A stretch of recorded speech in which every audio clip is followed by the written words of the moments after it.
Okay, I'd like to call the 5:30 work session to order. We'll start with the pledge.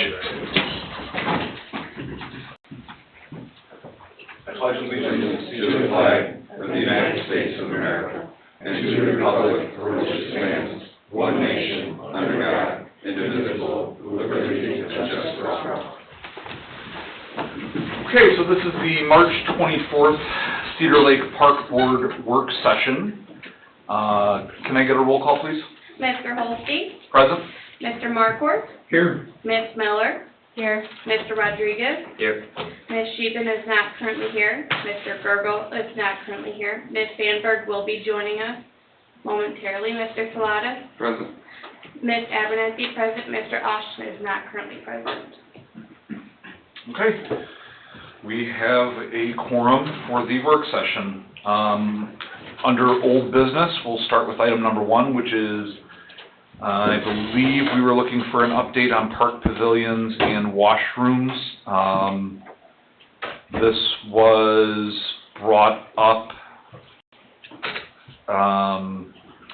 by member Marquardt, and just looking for a status on, I guess, the rebid, right? That's the intent, and as of now, we're at the same status we were at the last meeting. We are going to rebid it. I know for a fact that Hen & Sons has a bid ready to turn in for the project now because they had it the original time, but with all of the deadlines and demands that were put on the first one, they were kind of apprehensive of turning it in because of the deadline from Memorial Day and all that. So he has it ready to turn in, but obviously we can't accept it until we decide, he has it ready. So we were just talking about today, and we were going to put it out to rebid and contact those couple other people that were interested and see where we go. And I think we should still consider, we talked about today, the bonding for the project, like just do a 10% contingency for the project instead of making them, we're not going to pay them, prepay them for anything, so there'll be pay requests as it's built, so to make somebody bond for the job and then essentially do what we're doing, all we're doing is increasing our costs for the project because obviously we're the ones paying for that to happen, so. Right. I talked about that with Chris today and he agreed, but I don't want to speak for you, but I think that a couple of getting rid of that, the hens were put in to qualify for the what's that called, the municipal contractor. Yeah. You had to be able to bond for a certain amount of money to become qualified to be a municipal contractor. I don't know if we talked about before removing that from the standard or from the requirements just to allow a couple of these other guys to bid on it. Essentially, this isn't a municipal complex or anything, it's a simple project, so I think some of those requirements that we would lower down would help our price at the end of the day and help get it done faster. So I don't know what you guys think of that, but we kind of thought that would be the right way to go when we rebid it to eliminate a few of those things. So the first thing I think of is all I know at this moment of the bathroom project is drawings that I was given. I think Mr. Gergel gave it to me. As far as what the bid requirements were, I'm not familiar with what those were, so we haven't seen them, so if that's something we should see, that'd be great, and then we can, do what we have to do to make this happen. Does anyone have any thoughts on that? If we can change it, get it done, it's legal, why not move the project along? But at least preliminarily, it sounds like, Mr. Kubiak, you're saying that we have someone interested this time, where last time we had no bids in. So we're in a better spot than our last meeting. We know for sure this next time we're getting one bid. Okay. Well, hey. We do know that. We know that one person is ready to turn it in, but like I said, they're awaiting the next time when we turn it in to bid.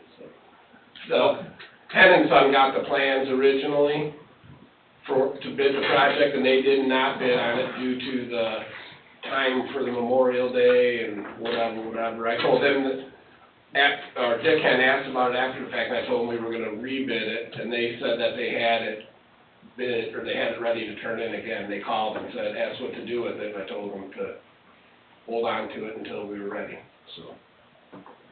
So they at least have from the original, what we turned in or what we did last time.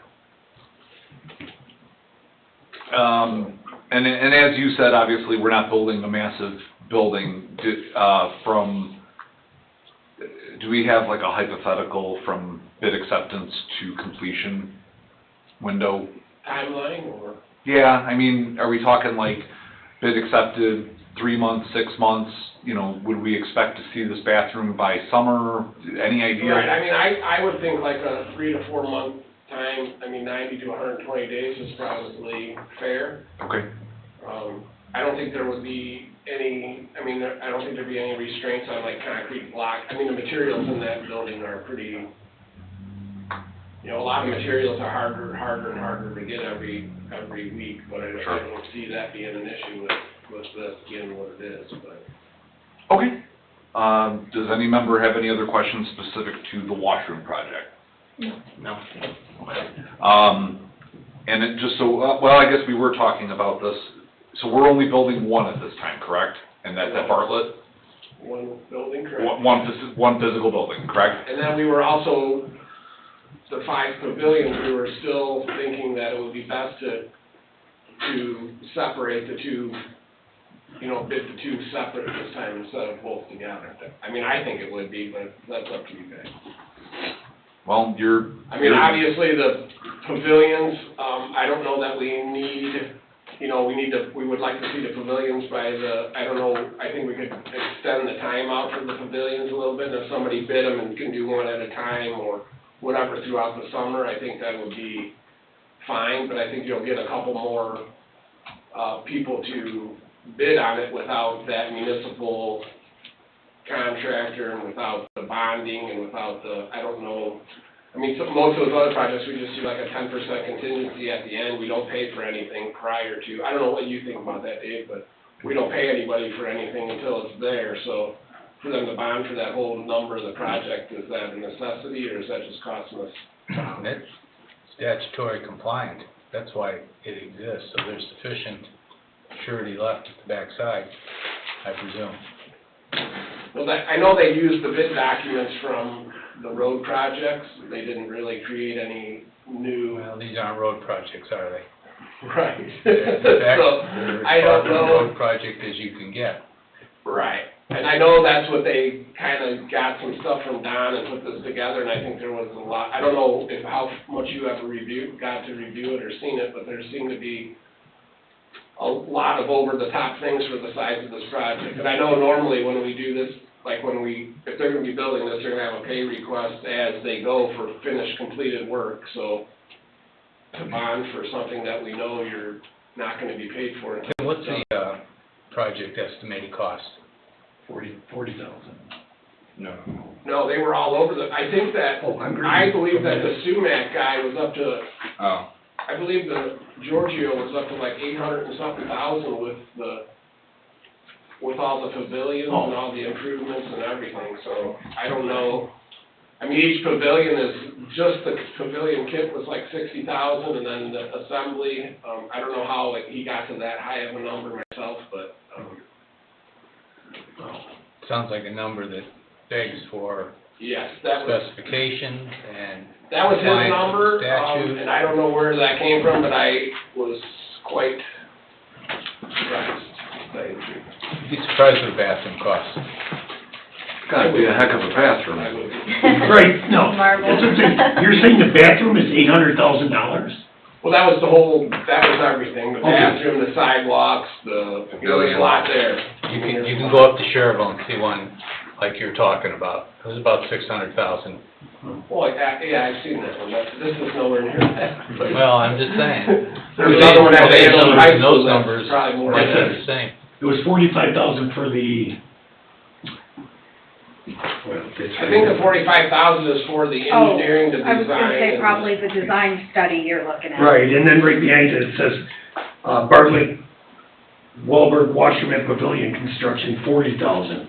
That's what it says right below. Yeah, and I think that's their construction costs or whatever, and we try to keep our I know there's a sheet that we have that has the actual numbers on it, but we kind of keep those numbers, the engineer numbers, we don't really like to release until it's bid, after it's bid. I mean, we try to keep our numbers or the engineering, like when we do the road projects and stuff, we have a number, but we don't tell anybody that number until after we open the bid. So, you know, everybody wants to know the engineering costs or our estimated costs, and we don't tell them that number until after they've given us their number, obviously, Well, for obvious reasons.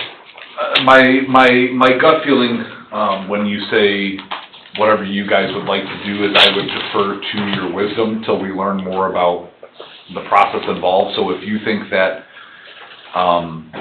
scaling back something to make the bid more appealing without jeopardizing quality or service, you know, I'd be interested to see what scaling back means. Well, I guess my concern is just the way that we arrived at creating the bid specifications to bid it. There seemed to be a lot of requirements in those bid specifications that were over and above the scope of the project. Okay. I mean, if we're building this new building, absolutely, then, you know, we need that stuff, but.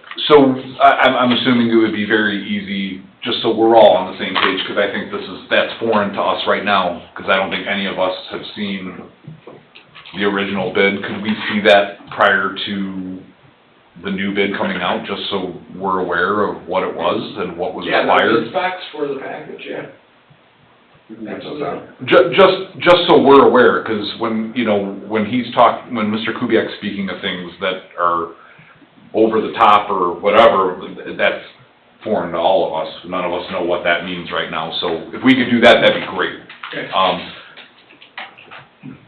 Yeah, and then we'll get those to you guys, so Cool. you can look at them, and then, I don't know if Dave wants to review before we go back out and see if that stuff they used originally is. Are there clean specs from the first time? Nothing's changed?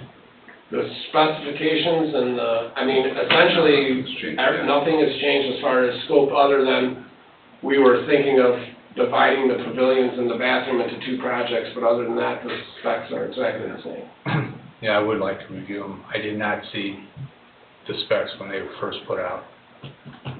so I think that would be a helpful tool for all of us, is just to see what the bid spec was, and we can have conversation about what you think would made it less desirable, and if it's in your opinion that we give more time on the pavilions to get the work completed, I think that seems appropriate, but let's see what the original was before we see before the second one comes out. No, and again, I know I mean, that's the feedback that we got from the people that looked at the plans, that by the time they get all those certifications and do the bonds and stuff, that it escalated, they just were, I mean. Sure.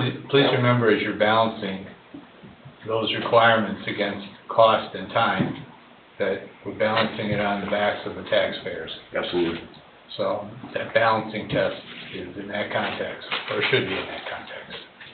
Well, and that's why I think it'd be nice to have that spec and maybe sit down with Mr. Kubiak and hear where he thinks we can trim back, but still provide the proper service. So. I agree, and I think the engineer who did it, Don? Sumac, Nick Giorgio. Oh, Giorgio, okay, they're a reputable firm, for Okay. sure. And just having a brief explanation of whatever it is you pick up, your eyeballs pick up Sure. from your review. Sure. Okay, wonderful. Anything further for Mr. Kubiak regarding park pavilions and washrooms? I've got a question if I could ask. The house that they're building right next door, is the washroom going in right there? Correct, right. Are we gonna have any problems with the two building at the same time?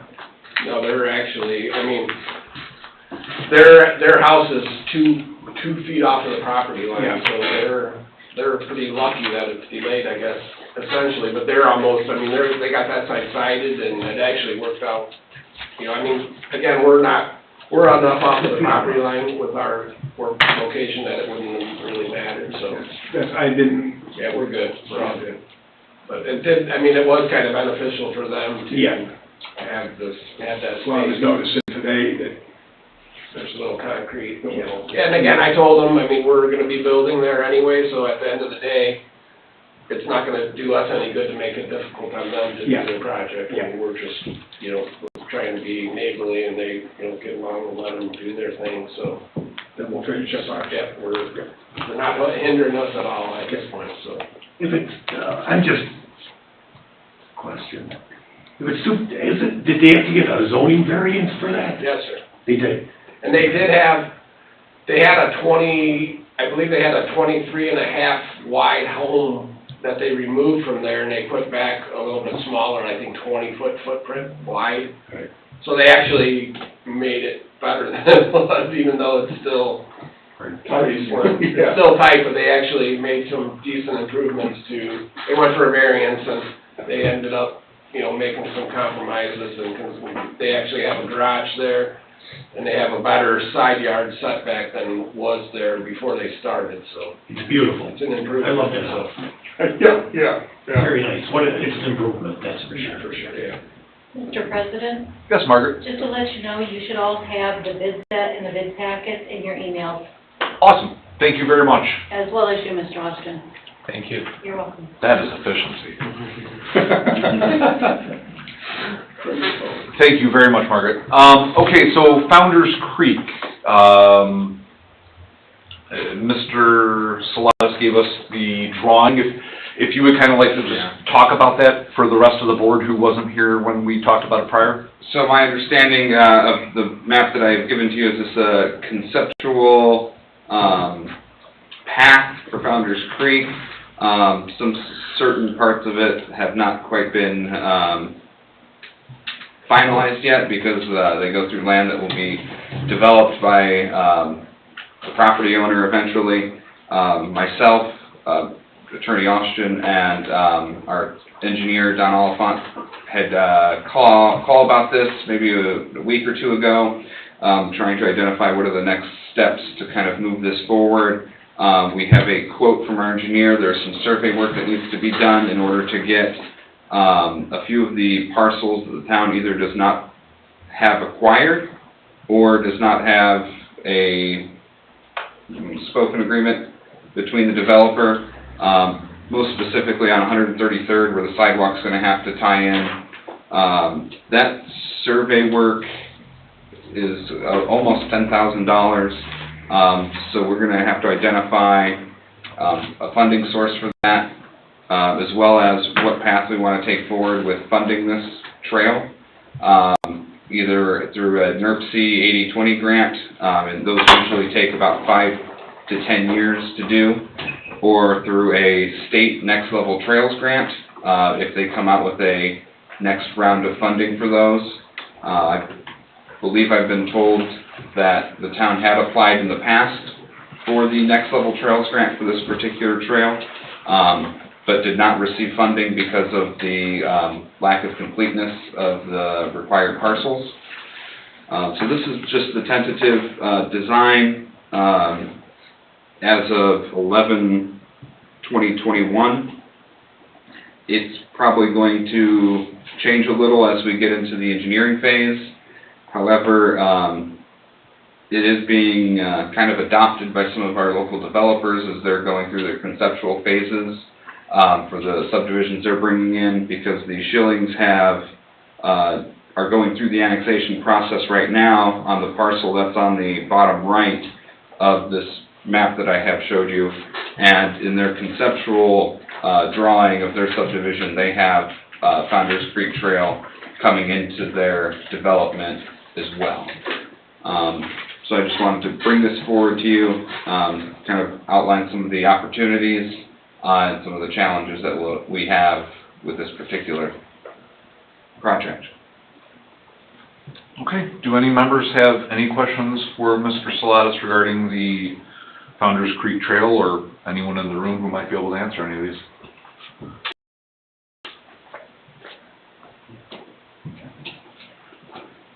I do have one, if I can, please.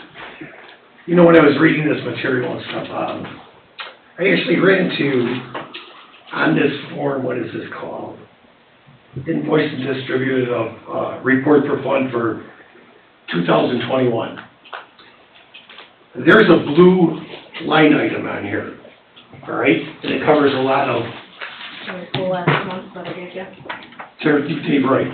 it covers a lot of territory there.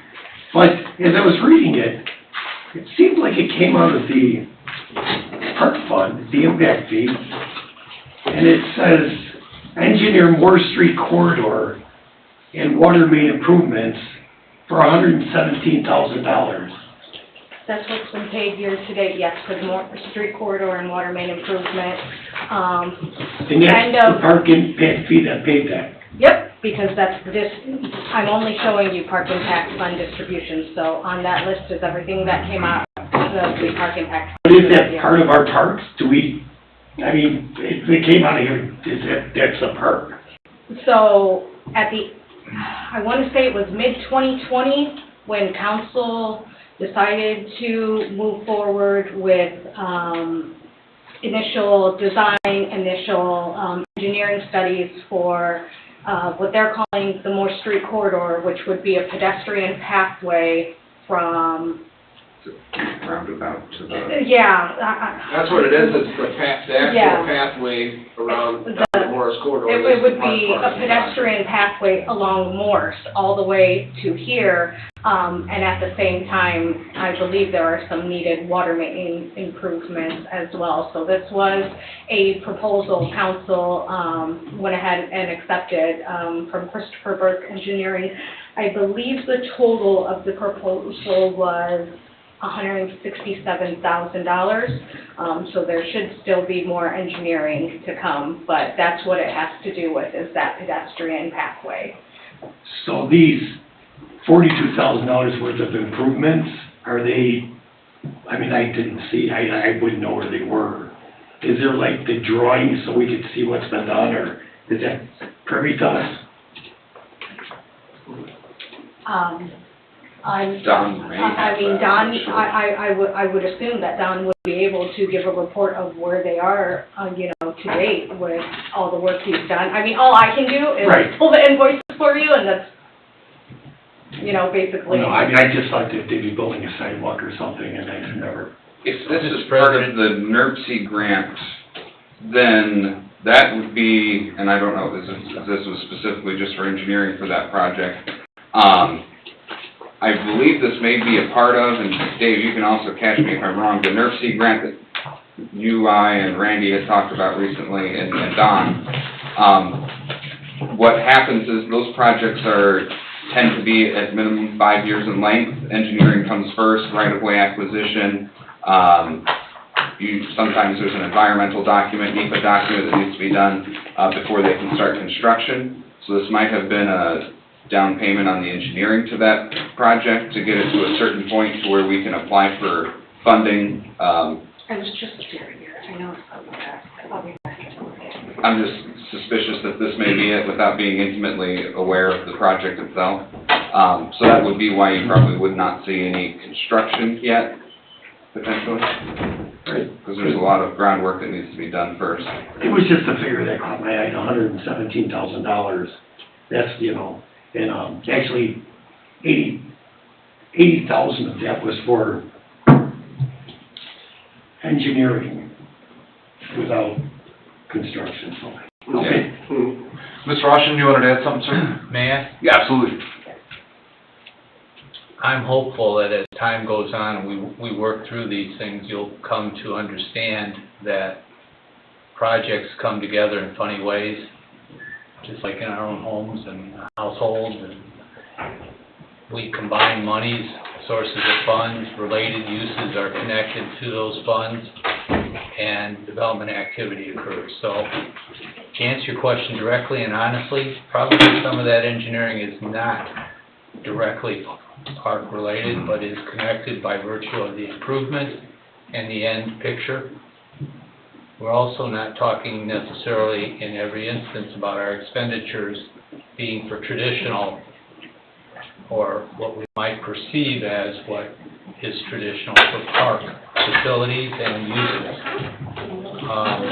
There's been a lot of that. Our council's been incredibly flexible and has worked through funding sources and activities.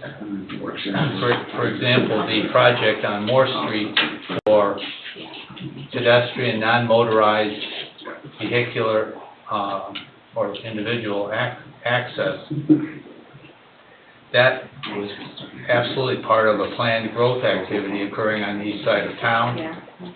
It was intended to combine and unite utilities with amenities and safety for those using the road and the street, or trying to get somewhere on the east side. I'm glad you picked up, Greg, the 42,000. That's what we want. We want people paying attention. We want board and commission members being attentive to something that doesn't seem easily explainable on its surface. And also, please remember, you're trying to catch up to what's been handed to you. So you're pulling out the items and assessing them as you're pulling them out and getting yourself acclimated. But this project's been a big project. You're gonna see sanitary sewers, you're gonna see water, you're gonna see sidewalks, you're gonna see amenities coming from developers combined with our funds and your funds and TIF funds, and closed the bond issue today on water on the east side. There'll be a water tank in Crystal Oaks in about 10 months, Tim? 9 months? 12. How many? 12. 12 months. In a year, there'll be a tank in Crystal Oaks, and there'll be water mains extending from it, and there'll be another 500 homes on the east side of Cedar Lake in a handful of years. So that's what all of this buildup is about, and that's what these funds are for. You're gonna need to get used to the fact that engineers get paid a lot of money. You'll see their monthly invoices, and you'll say, whoa, but you don't get the job or get the work done without the engineer coming through first and putting the plans together. So this is not unusual to us, but we get it, and hopefully we lay a little bit of foundation here for what happens and how and why.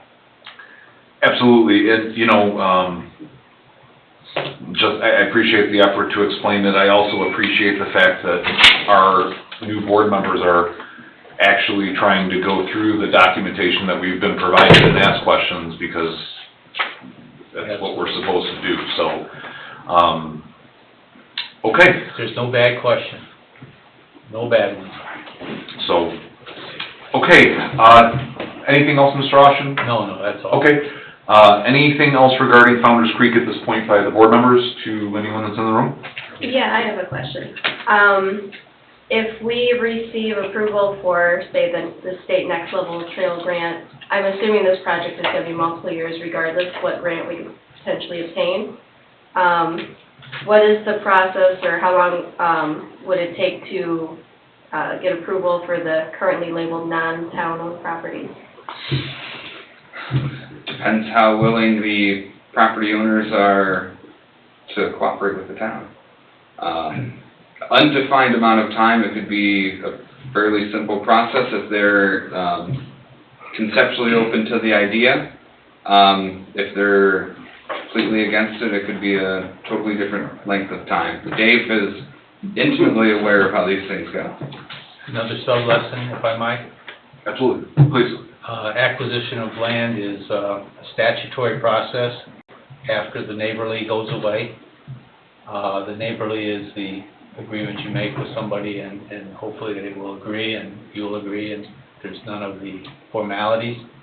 If it's not neighborly, appraisals will be needed, legal descriptions verified, title work ordered, and offers to purchase, uniform land acquisition offers in the statute issued based upon the median number of the two appraisals that would be sought for every and required for every parcel. We're right now working on sewer interceptor for the west side sewer. I still have a couple that I'm chasing and trying to collect from.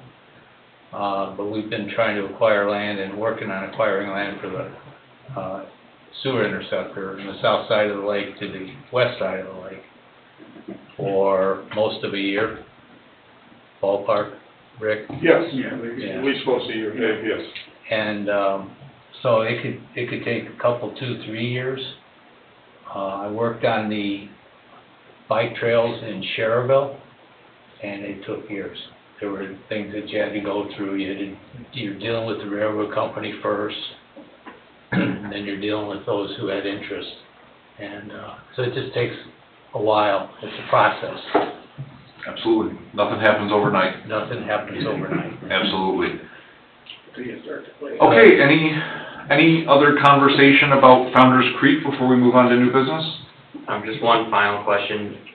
When Schilling is gonna annex this land on the east side of the lake, so when they propose where they're gonna donate some of that parkland, does that go to the Plan Commission?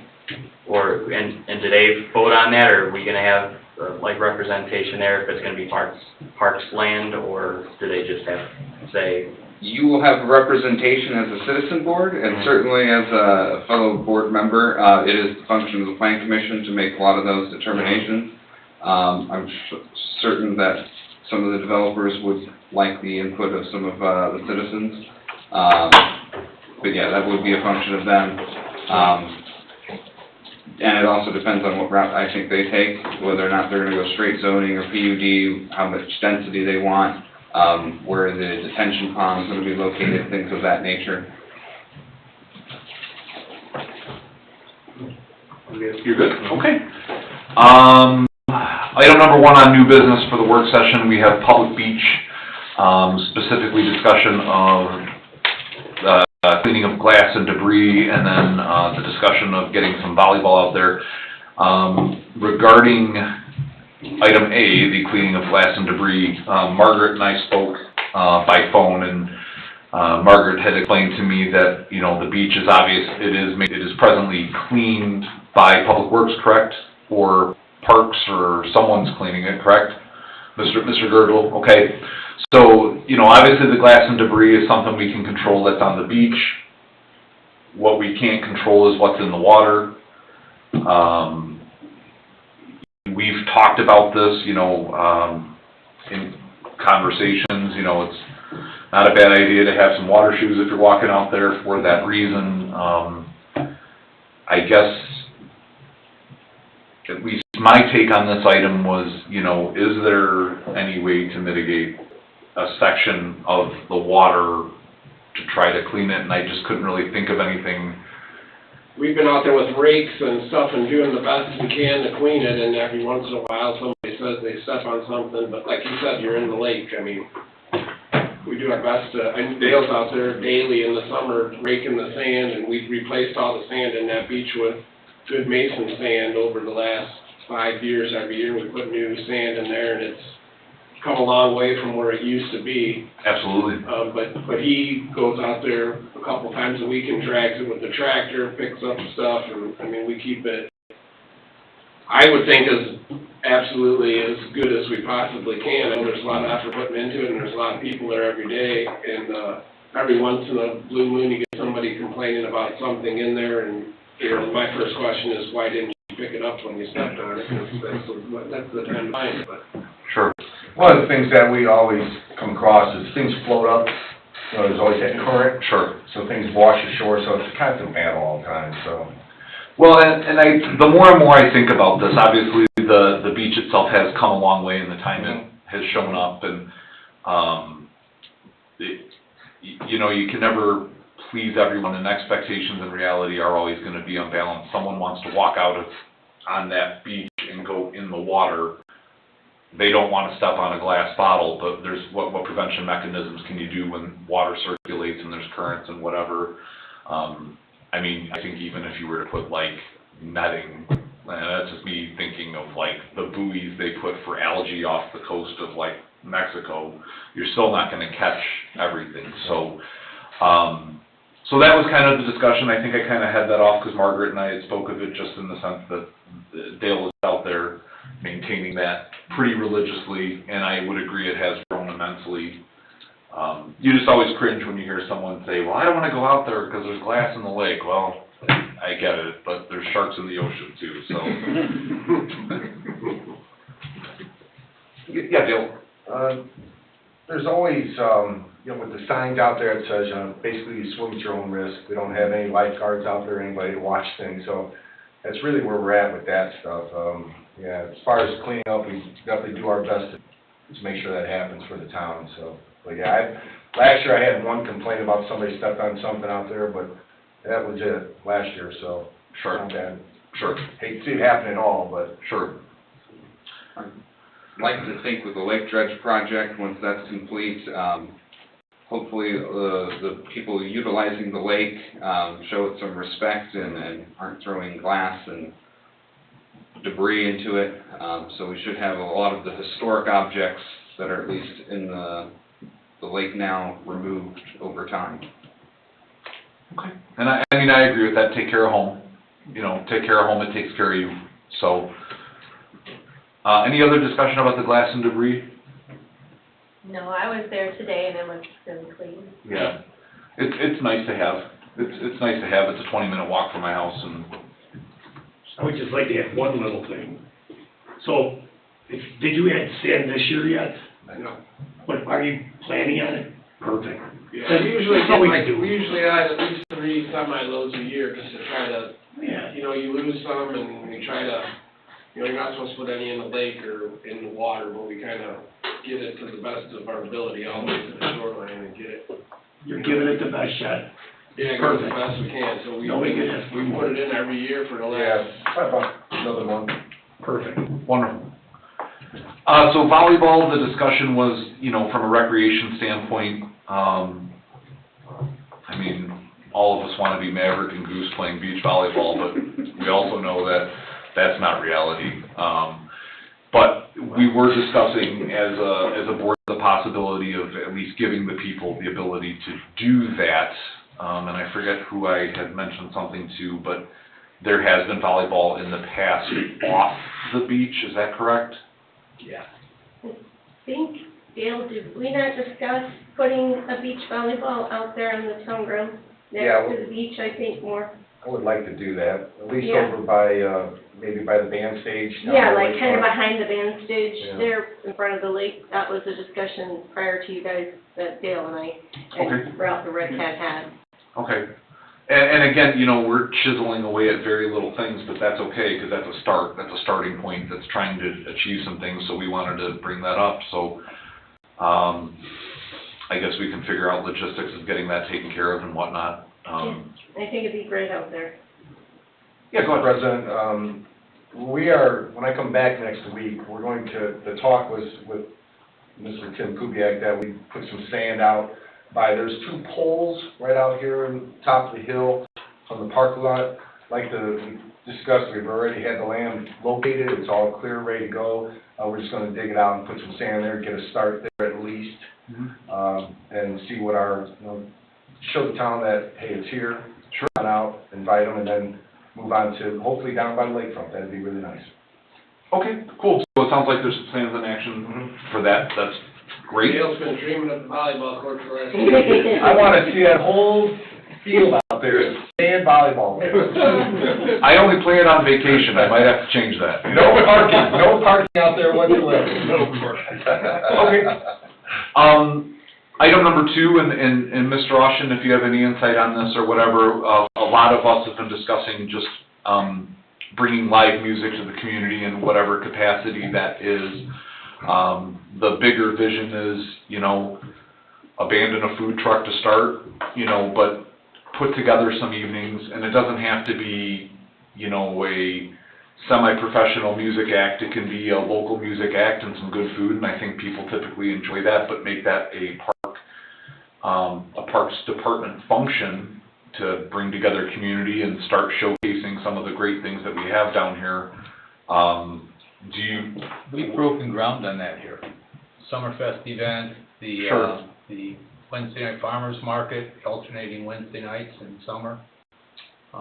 We have some pending legislation for the, special events that is, needing to be talked about. I drafted, legislation for that and some discussion.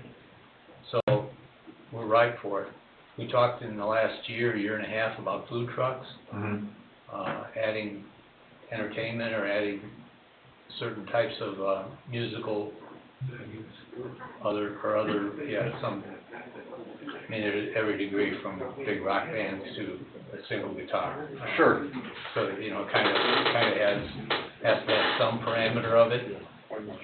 In our community, we have, a variance of use granted to Bugaboos, who is able in the season, in good weather, to have, Saturday nights with entertainment.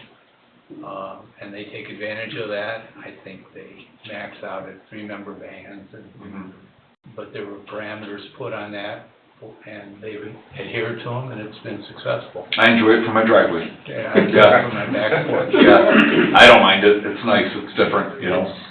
It's not overdone, those parameters were put on it to keep kind of some rails on it. Yeah. And it's worked. So you're going down a great path. Okay, so when we, as we move forward, it shouldn't be too hard to get something started. I wouldn't think. Okay. Anything else about live music nights? Mr. President, I think it's a great idea, but I also had thought before about possibly incorporating a open jam night for people, you know, as a thought. The musicians around town can come out, get together, play, show what they can do, incorporate it in with maybe having. I think it's a fantastic idea, even if it was we had a band and we have an open jam to warm up or whatever, you know. Something for the young people around or older as well. And I mean, obviously, I don't think any of us are envisioning this becoming a, you know, weekly jam session at the town grounds, but I think some town-provided events to promote community is not a bad thing, and I don't know anyone who doesn't like music or food, or if you combine the two, so. Right. There's examples of this all over the state. In Lawrenceburg, Indiana, the first Friday night of every month in the summer, three event nights. They have festival-type environment. They have music. They built a venue for it in the city facilities. And, you know, on the first Friday of the 3 months of the summer, that's booked, it's planned, and it's scheduled and held. Griffith Blues Night, or the Griffith Blues Festival is one that I've always kind of enjoyed. You know, again, I mean, I think it's not easy, but it's not that hard to put something like that together. So when we're ready, we'll reach out to the appropriate people to figure out how we can move forward with something like that. Anything else about live music that we want to talk about before we move on? All right, moving on to item 3. The Robin's Nest Playground. Go ahead, that's your home park. Well, the geese love it, and no children, I hardly ever see anybody there because of dropping. It's really like a health hazard. So we were looking into different ways to deter them. The YMCA, I noticed they had the predator decoy, but I was in touch with the contact over there, and they said that doesn't work whatsoever. So we're still kind of looking into what people think works, but if nothing else, Not much. Not much? Not much, no. Has anything been We had tried? the same thing down at South Shore. I mean, Really? Yeah, between the seagulls and the geese. I mean, we found automated sprinklers that activate, we found strobe lights, mini lighthouses, there's like a lot of suggestions, but to piggyback on Ms. Miller, and I emailed Mr. Kubiak today, but I think I sent it a little too late. You know, we were talking about even just the simple means to periodically clean the equipment, you know, without public water readily available. In some neighborhoods, Robin's Nest may have municipal water, but if you go to a park that doesn't have municipal water, what does the Public Works Department or the Parks Department or whoever would do that, how do they clean those? You know, and obviously if we have a park that's covered in goose poo, you know, we should probably have a mechanism to periodically clean that up. So I think we were kind of looking for your suggestions or wisdom as well as to how we can mitigate that type of stuff even periodically. The only thing I could think of, I mean, maybe there's a better way, would be portable water tanks with a pressure washer. Yeah, we have Yeah, that ability pressure at washer. Public Works, we can do that. I mean, we have the back truck with a pressure washer, and we also Yes. have a water tank with, you know, when we get graffiti, whatever, we have a Sure. pressure washer that, you know, the ability to do it with portable water is not a problem. for me. But really, Need some we're employees. talking about solutions to get us through, Band-Aids. Right. We really need to look at a systemic solution, because they aren't going away, they're here. Right, It's their habitat, we're invading it. right. So perhaps going to the university, IDNR, seeing what kind of staffing studies this and gets involved with it at the state lake, Right. even though we take care of it mostly for them. And Teaching finding children. finding solution partner.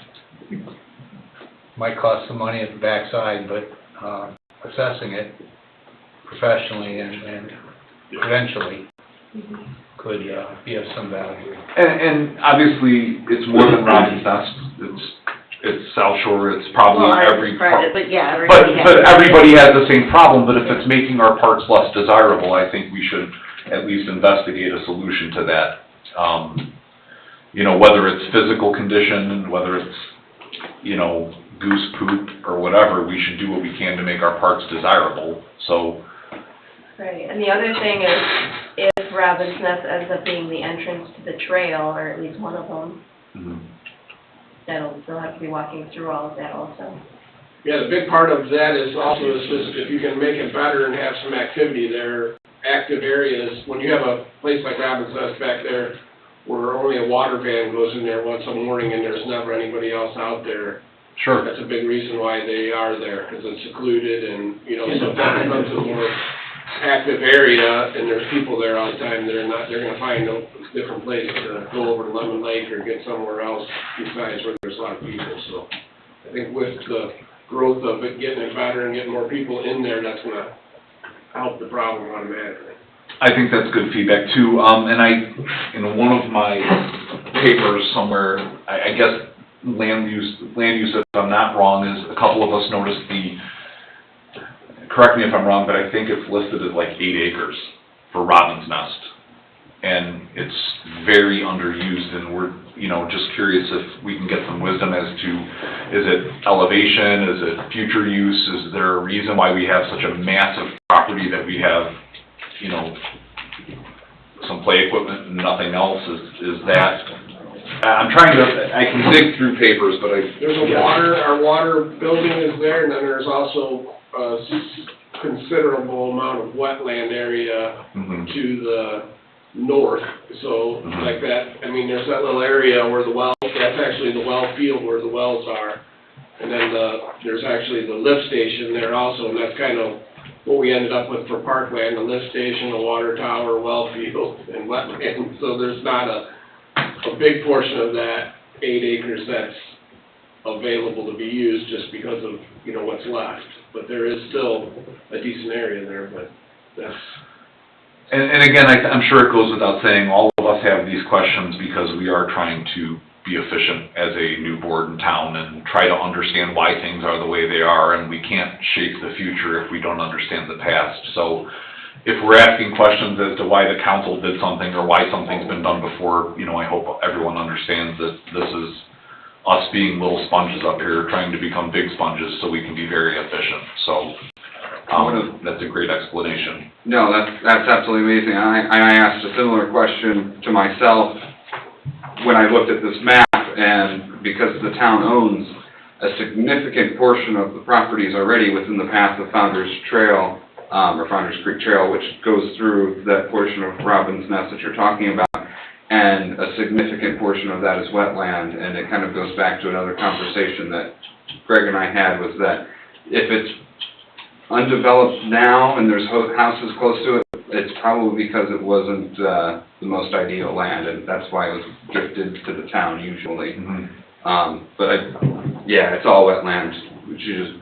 Jennifer just pulled up the GIS. Okay. Everything to the north is wetland.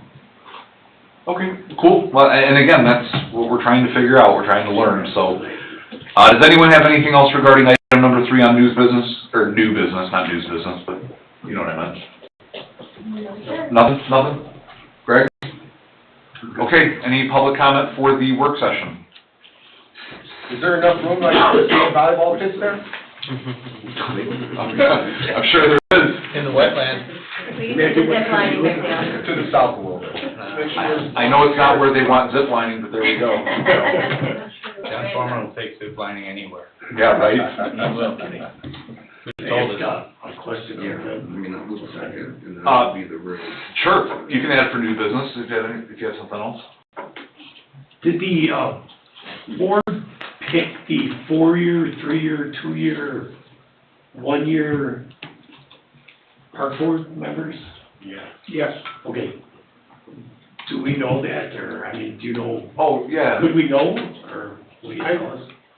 I thought it was given to I thought, yeah, I thought it was said. Never saw that. Did you get it? It was Public record. at the, February first, the first February town council meeting. Dale has 4 years, Sarah has 3 years, Greg has 2 years, Paul has 1 year. Okay, thank you. We can get documentation, so. Yeah, we, It's in the February Yes, in the minutes. minutes, yeah. Yep. I thought that was distributed. Yeah, I don't remember if that was in our minutes or your minutes, but I knew just because I happened to be watching the meeting, so Okay. so there we go. Answer. Can I get a motion for adjournment of the work session? Or do I need one? Still in Robert's rules. You don't need one. All right, cool, adjourned.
Park Board Public Meeting of March 24th to order at 6:26 PM.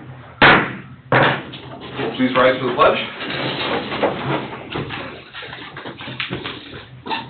I pledge allegiance to the flag of the United States of America and to the republic for which it stands, one nation, under God, indivisible, with liberty and justice for all.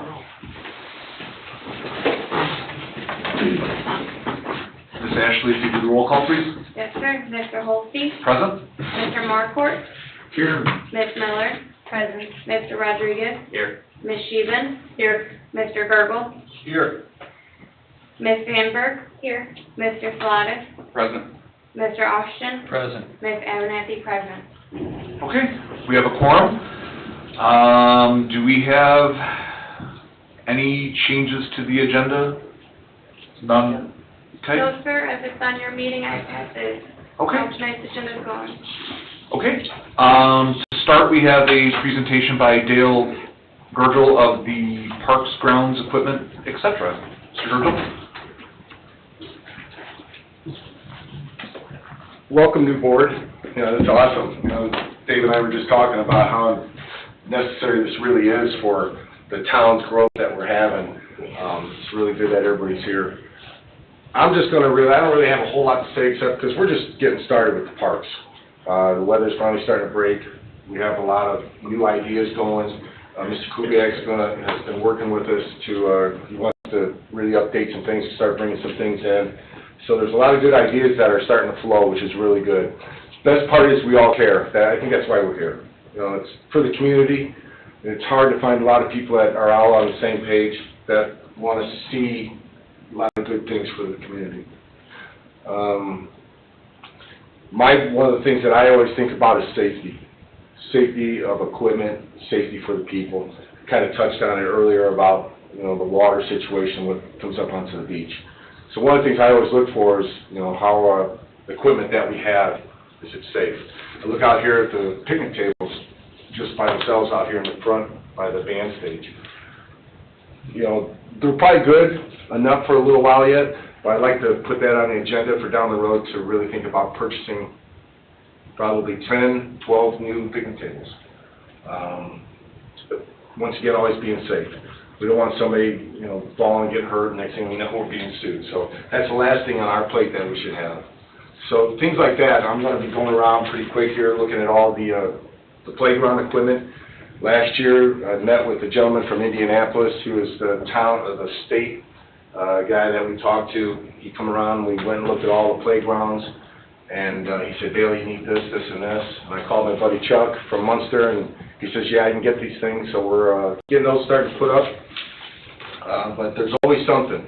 So I always have to go out and keep an eye on the playground equipment. We don't want somebody falling and getting hurt, so things like that. So those are my two things. Safety is huge for me. I like to keep moving in that direction. Just know that when I come to work every day, I've given my all, and I know that's what you guys are going to be doing. Come up with some nice, good ideas for our community so that we move forward. So that's really what I have tonight for you. Any questions? Anyone have any questions for Mr. Gergel? Not at the moment. What's that? Not at the moment. Okay. Thank you. I haven't met you yet, No, I've Paul. met you yet, Dale Paul. Gergel, Yes, nice to meet you. nice If you don't to meet mind? Yeah. I've met everybody else. Yeah. Hi, I'm Dale. But it's a pleasure, you know, just meeting Chris and everybody, just working with everybody. It's a real honor to be here and be part of something moving forward. So thank you guys and ladies. Thank you. Thank you. Thank you. Next on the agenda, we have the approval of the February 24th of 2022 meeting minutes. Can I get a motion to approve the meeting minutes? I'll motion. I have a motion by Mr. Rodriguez. Can I get a second, please? I'll second. A second by Mr. Markort. Can we get a roll call? Mr. Holstein? Yes. Mr. Markort? Present. Present. Yes. Yes. Ms. Miller? Yes. Mr. Rodriguez? Yes. Okay, the vote carries. Under old business, item number 1 is ranking park and recreation ideas. Obviously, the background to this a little bit is that we have all kind of put together. She already knows. I thought I had it. Oh, there's more than one page. There we go. As a board, we've come up with a list of ideas, some short-term, some long-term, ideas just to stimulate activity in the community, also maybe generate some revenue for future events or so on. Mr. Salatas, we obviously emailed those to you. You put that together for us. How would you like us to carry ranking these? You could either do it, since you have a physical copy now, either one through, you came up with 20, together you came up with 20 items that I could identify. Some of them have kind of been lumped together, a pedestrian, a bike trail, a nature trail, all kind of a very similar items, so those were all combined together. If you want to rank them 1 through 10, or 1 through 20, and get them back to me, I would prefer if you could do it on the Excel spreadsheet that it was emailed out on, just because it makes it easier to use an Excel function to get it averaged out. But if you want to just write it down on the paper and give it to me, that works as well, and I can push it back out to you once it's been averaged out. And that'll just give you an idea of, as a board, where you kind of all fall together within the averaged list of 20. Sure, so I guess just in the event someone's actually watching this and doesn't have the packet in front of them, I'll just go over the list of ideas so the people in the community know where our heads are at, and obviously we welcome insight as that as well. So obviously we have the pedestrian bike trail. There's been discussion of paddle boats. Just to kind of segue that, we realize there are partners in the community and businesses in the community that are kind of doing their own thing, whether it's kayaks or whatever, but there's no paddle boats that we found, and Well, we were calling them paddle boats. Oh, correct. And then we realized that they're pedal boats. We wanted to do something a little different where you would operate them with your legs. I was today years old when I learned that. I've called them paddle boats my whole life, but yeah, so something that was discussed in meeting with Mrs. Ada and some other people within the community is like 95% of this lake you can't access, and there's 5% that you can, and what a cool opportunity it would be to be able to rent a pedal boat, see I did it, and be able to see the lake. Obviously, a lot of these ideas, we realize that there's insurance and all these other factors, but this is just kind of a rough draft. Pickleball is the big craze right now. I've actually had many people within the community reach out to me about pickleball, wanting to see even a pickleball court, and I would venture to guess that that would be very successful. Tennis courts, basketball courts, senior activities, which we've kind of discussed, youth soccer, which is on the agenda for later, discussing the shelters for rent, movie theater night, Zone. That was something that we've discussed, and Ms. Miller has acquired the paperwork for the DNR, but kind of backtrack a little bit with the dredging of the lake. I know that's a 2-year project, correct? No, it'll be at least a 3-year on the dredge, and then there's following after that, so probably closer to a 5-year project. Will there be educate us, is there going to be a span of time that the lake will not be available to the public? Sections. There'll be sections sections of the lake that will not be available at times. They usually, a big tube goes across where it's at, and sometimes you can't. They'll navigate you around, but there may be areas that you won't necessarily. Theoretically, the lake will always be open. Okay, so with obviously Zone on the lake, the key part is the lake, so we didn't want to make that a priority if we have a year or two, whatever, that the lake wouldn't be available. Again, we realize there's legalities involved there, but a few people have brought that to our attention that they think that'd be kind of cool. And we looked into that about 3 or 4 years ago. We went up to Whiting, we met with the mayor and that, and we were looking at putting it out right here in front of the museum. The problem is, the lake is not deep enough there. Okay. But now you're gonna have the dredges here. So maybe future. So maybe for future. So Yeah, the thing is that we wouldn't be able, like they have up in Whiting, we wouldn't be able to do a park like that. Because we had to have at least 8 feet, and we were going out too far Okay, in order to get it, so. sure, and that'd be a problem too. Yeah. Now, Okay. if, we could get depth in closer, you know, could be a possibility.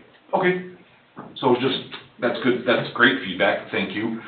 Splash pad, I will bring this up just because it was a conversation in a coffee shop. I had a gentleman approach me who at this point doesn't want to be named, that has told me he would consider funding one splash pad in town, and I told him, okay, let me digest that and figure out, you know, who to talk to and then what steps would be involved in that.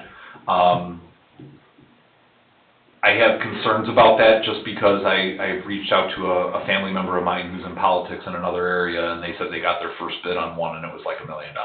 So my fear is that the vision of this person's splash pad might be pouring a concrete pad and throwing some pipes in it and, you know, like calling it a splash pad.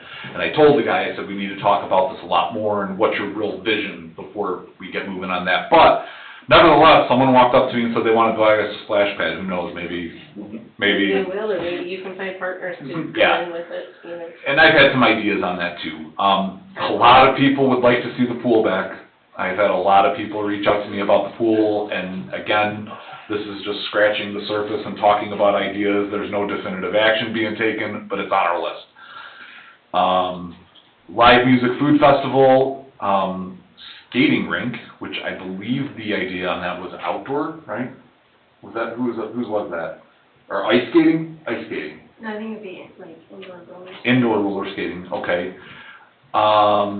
Game night at the clubhouse, we've kind of talked about utilizing the clubhouse.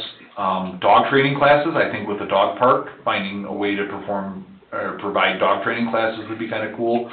Again, I know there's liability in that. I'm sure there's liability in everything. Beach cleanup day, fishing classes, archery classes, and a special needs facility.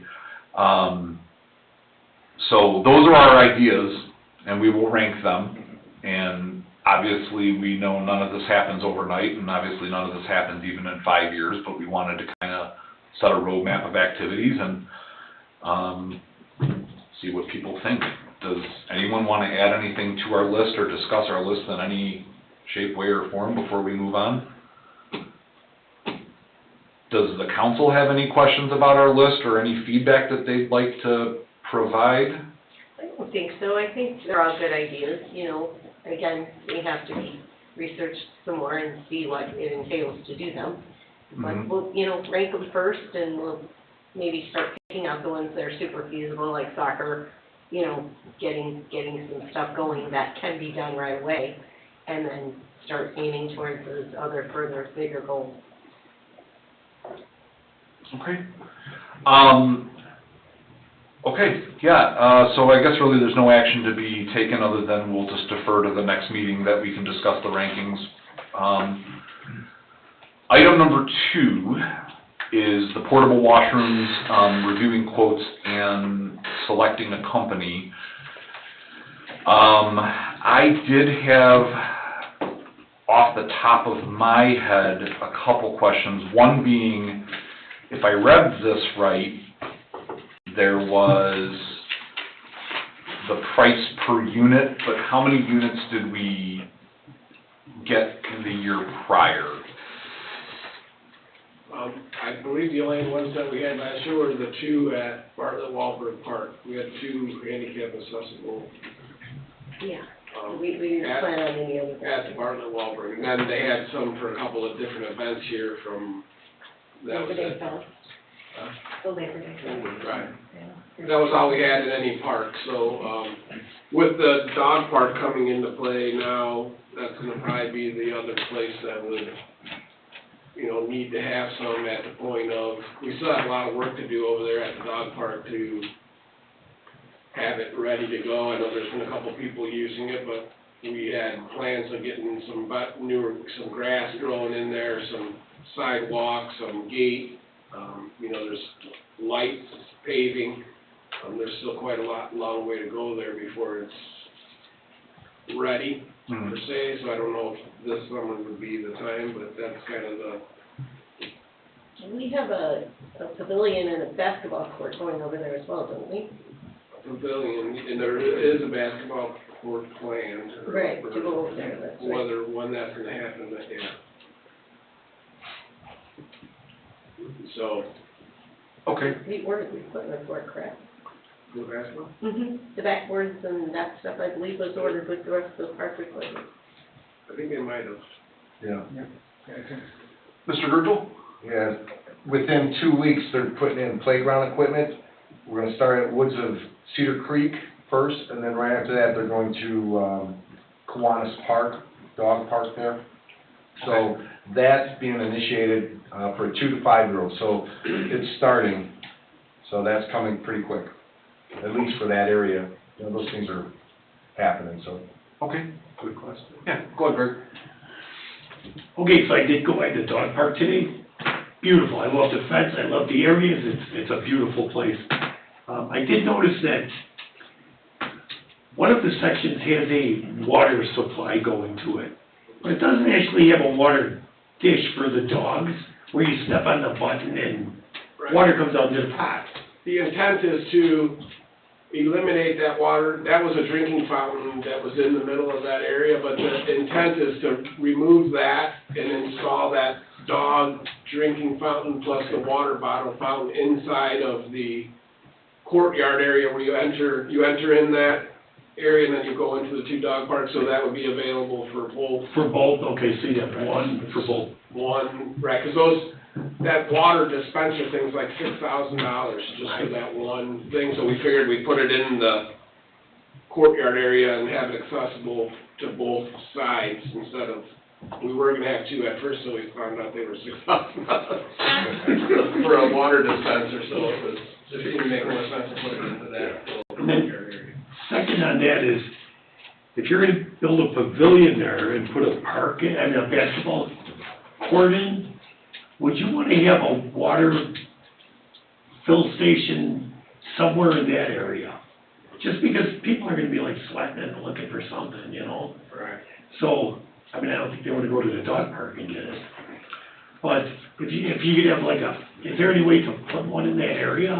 Well, we have water supplied from the town water into that park, so we can do whatever, I mean, we can, I think that, we were trying to get away from I was actually, have been working on trying to find a fountain that just had a water bottle filler and the dog filler, because the drinking fountain thing seems to be a thing of the past with today's, you know, the way it is these days. The ones that we do have are taped off, like at the Clubhouse and stuff, because nobody wants to take a chance of drinking out of one, so.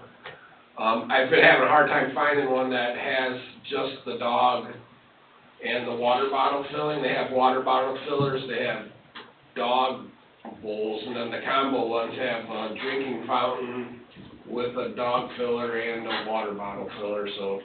Well, I think if we were putting a second one out there, we would just need the water bottle for it. Right. We would have got the dog one, we don't need 2 of those. Right, so in this climate and, you know, whatever, those things that they make them for frost-free installations and where they can be shut off in the winter and, you know, but we could put them, you know, obviously, the big part of it, this whole thing is to have a master plan of how you want that park to be laid out so we can get this stuff, you know, we're intending on putting electric in with some parking lot lighting and supplying electric to the dog park area.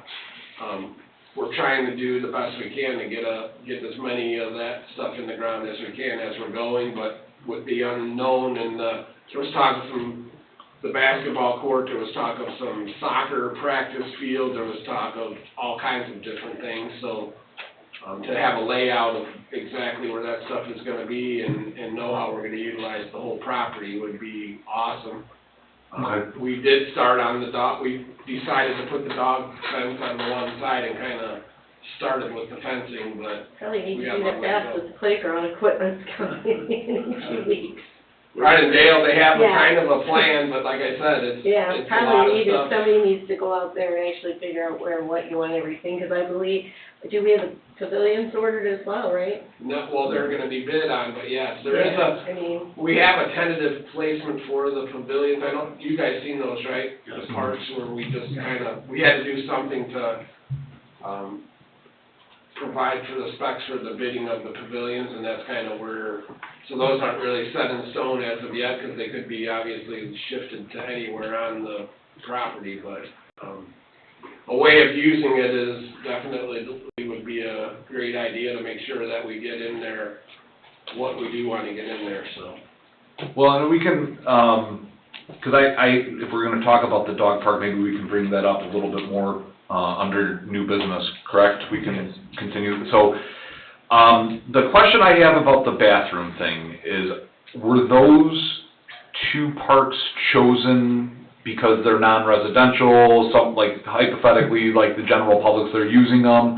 Is there any other parks that we should be considering providing this to? I can't think of any in my head, but I just wanna make sure that if we're gonna go to the effort of getting a company to do this, that we properly serve the community and not neglect one. Is there any? I mean, we kind of got them there because of the activity that was going on at Bartlett Wahlberg Park. There's a lot of people there every day in the summer, so, you know exactly where it is and what's there. So Sure. we kind of just figured that we seen the need for it there just based on the number of cars that were there every day and the amount of people that were out there. People were getting in friends' boats and coming in and out, and, it was a real busy area, so. Sure.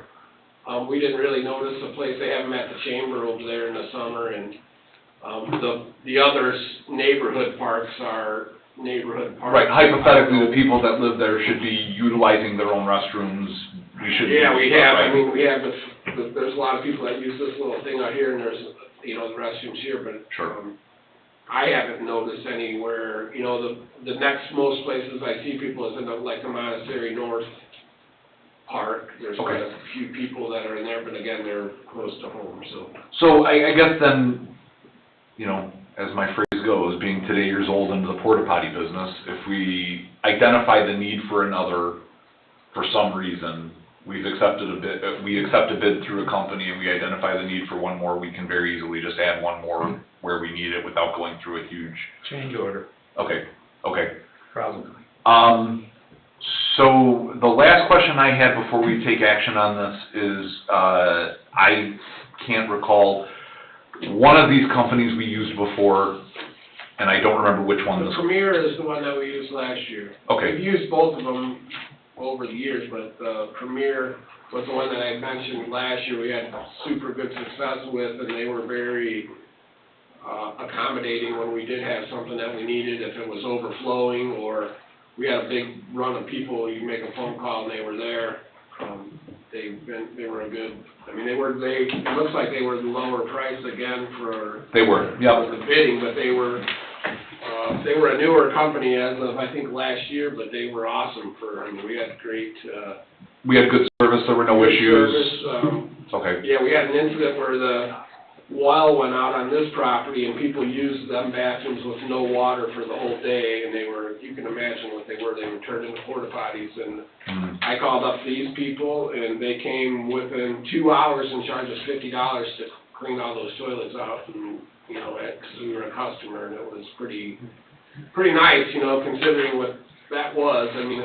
I was really impressed by that, to tell you the truth. And that was why I gave them a good nod at the meeting, because I made a quick call and they were here on the spot and took care of it, and that was pretty good service for us, so. Okay.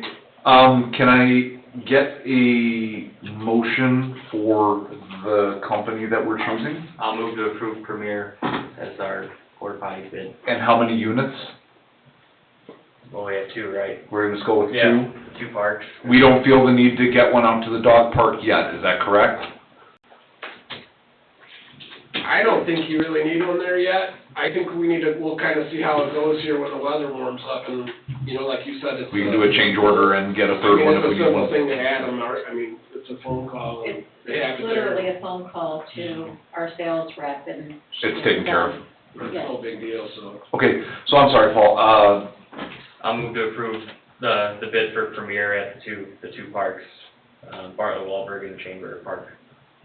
Well, the chamber does their own. Oh, they do, so just Bartlett, Wahlberg. so it'd be 2 units, and are you motioning for the handicap as well? Yes. Got it, okay. So I have a motion on the floor for approving Premier Porta Potty for 2 units at Wahlberg Park. Can I get a second? I'll second. Okay, I have a second by Ms. Miller. Do we have any discussion? Do we need this hand wash unit? It looks like the handicap units have hand sanitizers in them. Would That's how you, we went with those. yeah, would you want an additional? I don't, I'm just Okay. looking at what I'm reading here. Okay, If I could explain the pricing, based on what we did last year, we had the 2 handicap units at Bartlett Wahlberg from open of season to the end of October. The hand wash station came in with the Labor Day Fest and some activities that the town did on the grounds with some additional units that were the call and say, can you give me some prices? And they honored the contract price for anything we added the balance of the year. okay, And just put it all in together. okay. Okay, so I have a motion and a second for Premier Porta Potty 2 handicap units at Bartlett Park. Ms. Abernathy, would you please call? Mr. Holstein, Yes? Mr. Markort, Yes. Ms. Miller, Yes. Mr. Rodriguez, Yes. Okay, the motion carries. Item number 3, I believe this is saying here. Oh, yes, so item number 3, continued discussion on surveys for park activities and amenities. Prior to our first meeting, I had spoke with the board and we had, I had compiled a survey list to distribute. My intent is like via a Google Doc. I'm trying to do this inexpensively, but to give the community the opportunity to give their input as to what they would see out of their Parks and Rec program in their existing parks, et cetera. Thought I had that survey somewhere. Page 14, we have it on here. All right, I'm learning.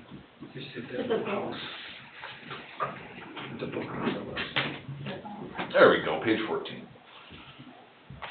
That's the porta potty quote.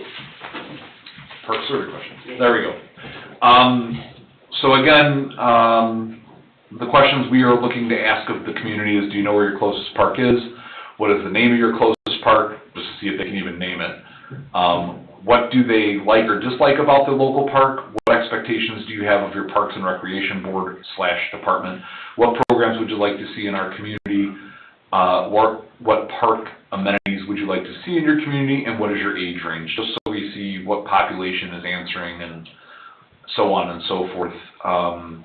Mr. Salatas, did you have anything you wanted to add to that? We fed that to you. Is there anything that we need to do as a board to take action and actually get that survey out to the community? These are the questions you want to ask. I think our IT director, Cliff, can probably, I don't know if it's going to be a Google Doc. I'm not an IT guy myself, but I'm sure he's been fabulous to work with, and he could probably, and he's listening right now, he could probably get us something that accomplishes what you're looking to do, provides enough space for people to plug in their responses. I think the only thing that I really had me and Margaret had an issue with, we already made the change on, it was the adding the age range instead of asking a specific age. Sure. Just to steer clear of anything there. Okay. Yeah, I mean, I guess my overall hope is that however we distribute that, however Cliff decides, as long as it's easy to go through, I mean, I really don't, care how it goes out. Does anyone have any other questions they would want to see added to that or anything? No, I think it's sufficient. And I guess I'll piggyback this with a email I had received from Mr. Oshin about the possibility of revisiting the park master plan, and Ms. Sandberg and Mr. Slatus and I had the conversation about the cost involved in that and how that's not budgeted for this time, and that's something to discuss in the future. So I think this is a kind of down and dirty way to maybe... You don't need a consultant to take your documents and work with them. That's what I was implying. I'm still learning to speak lawyer too. Yeah. Holiday Inn Express. All right, got it. Got it. We have a lot of tools. In fact, Chris and I shared that discussion today. Okay. And merging those tools is going to be where our strength starts. Mm-hmm. My contemplation is, and piece of counsel I'll give the Plan Commission is, that they rely on you in their activities for recommendation on development improvements for park activities or park amenities or park dedications, however it turns out for that particular area. There's an interrelationship between these functions. We're not on an island. Sure. So I know that we have comprehensive plan components in our town master comprehensive plan, and I know we have a park master plan. A little bit dated, but we have one. So those are great starting places. Absolutely. And again, you know, I think my vision with the survey, and I expressed this to the board, was that we're giving the community a chance to have input. So they have the opportunity, if they choose to take advantage of it, great, we can look at that input, and maybe that helps us reshape our thoughts. If they don't give their input, the community can't say they weren't given the opportunity, and the intent was, whether it be on Facebook, Nextdoor, the website, the whatever, we can utilize so many different tools to give people the opportunity to give us information, so let's take advantage of that and see what people want. I made one post on social media about the fact that the park board was back piggybacking on Randy Niemeyer's interview with the Times, and it got over 400 likes and 200 comments, and I got about 10 emails out of it, just, I want pickleball, I want a pool, I'm excited, you know, whatever. So I think stimulating conversation amongst the community is a good thing. That's great. It was actually kind of cool. For once, there was something on one of the social media sites that didn't take a nosedive. It actually stayed positive, and, you know, that was encouraging to see. So it was nice to see that type of energy. Do we need a motion to pass this on to Cliff to accomplish this, or is that something that we can just... I guess I'd suggest, I don't know if Chris agrees with this or not, that you get options or alternatives or methods from Cliff. Let him give you the method and manner in which it would happen, see if you're comfortable with it. Okay.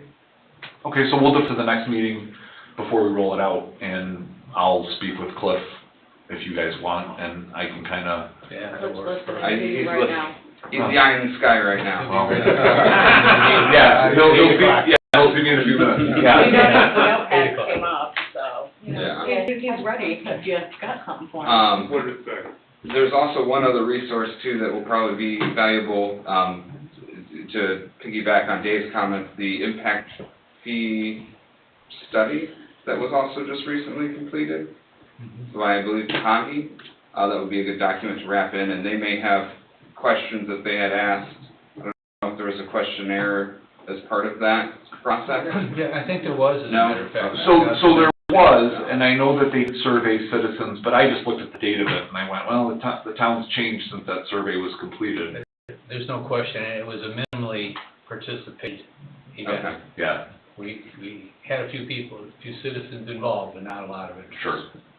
So, Okay. and that's mostly about a money funding mechanism. Sure. Okay, so we'll defer this to the next meeting before we roll this out to the community, and that is that. New business, I can speak personally. I have had more people speak to me about returning soccer as a Parkers recreation activity.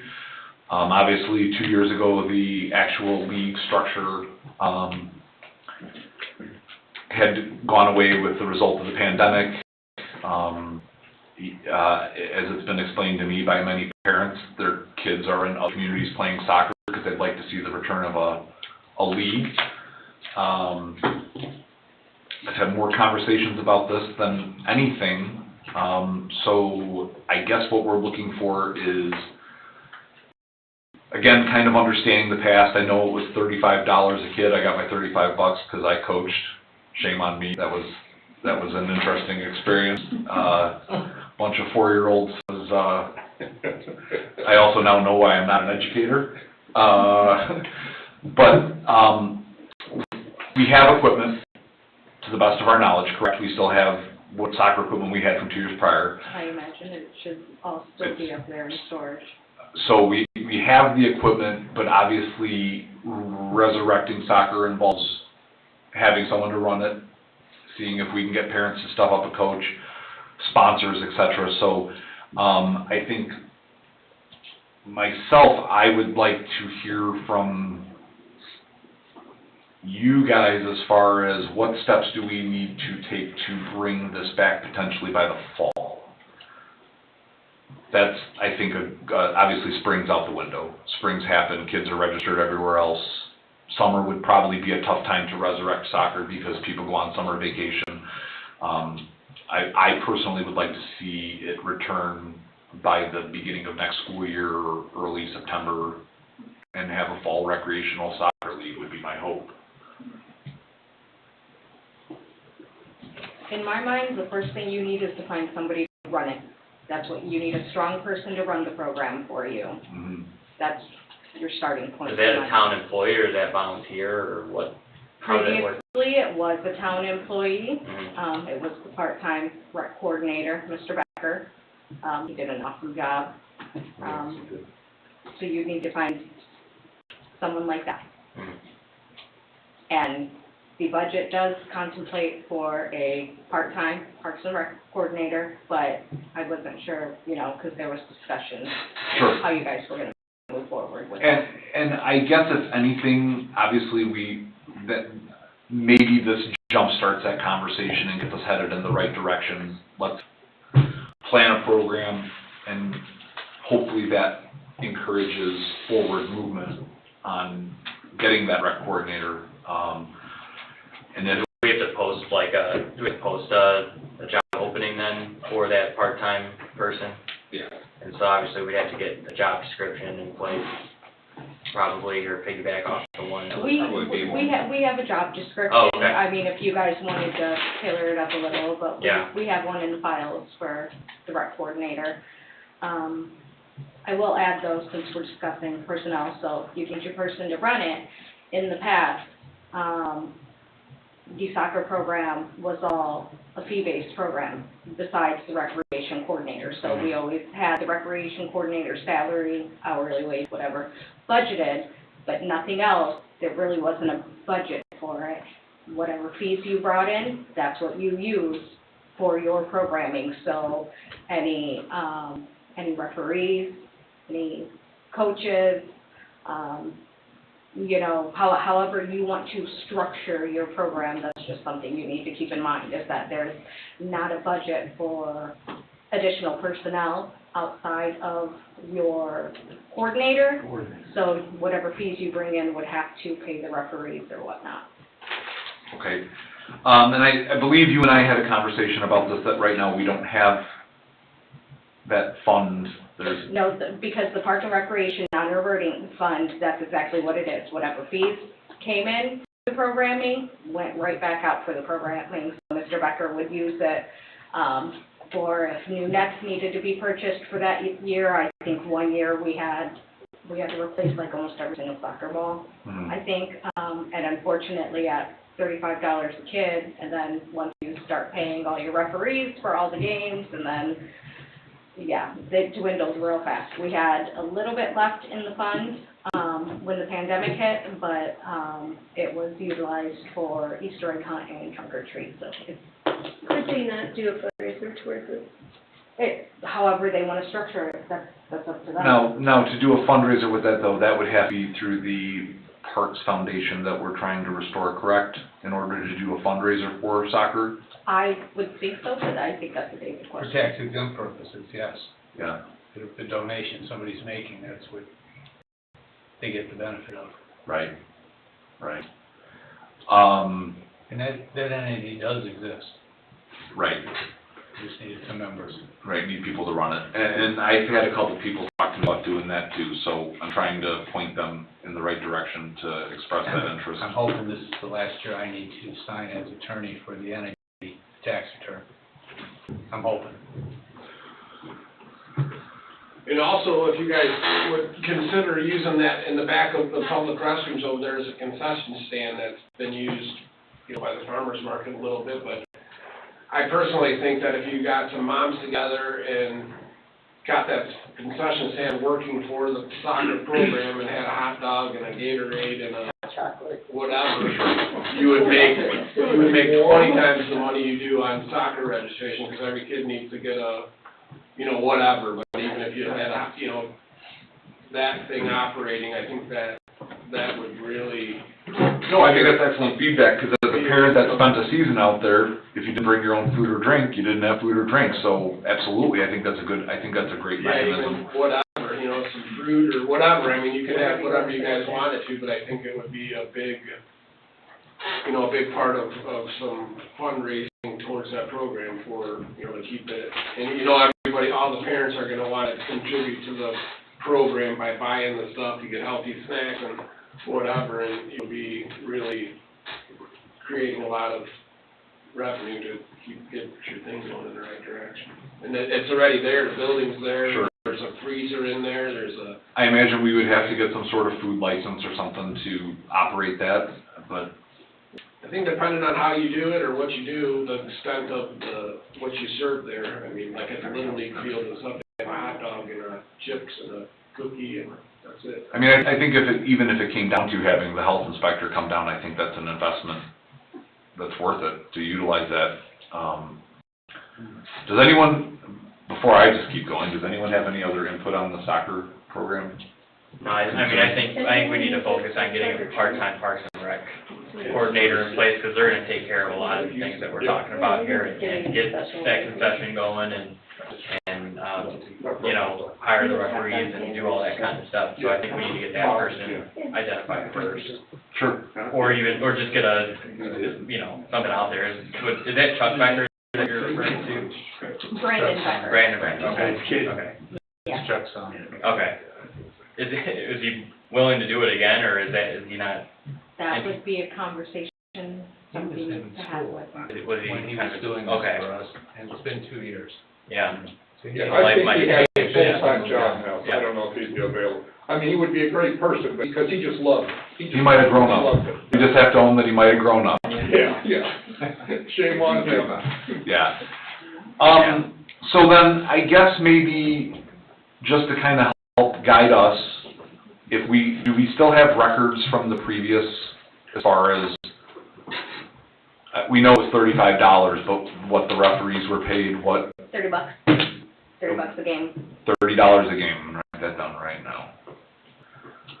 So That might 35. have changed since with the times. Officials always keep a little bit more as years go on. Well, Shouldn't do that much. but we already have a fee structure in place, Sorry. so we already have a fee structure in place, so that would be something that would have to be looked at, but yeah, I mean, my kid came home yesterday wanting to play, he's in 5th grade, wanting to do soccer through the school, and I'm like, oh, okay, we'll give mom the information. Well, they don't have a coach yet, but I really want to play. I'm like, well, you're not going to play if they can't find a coach.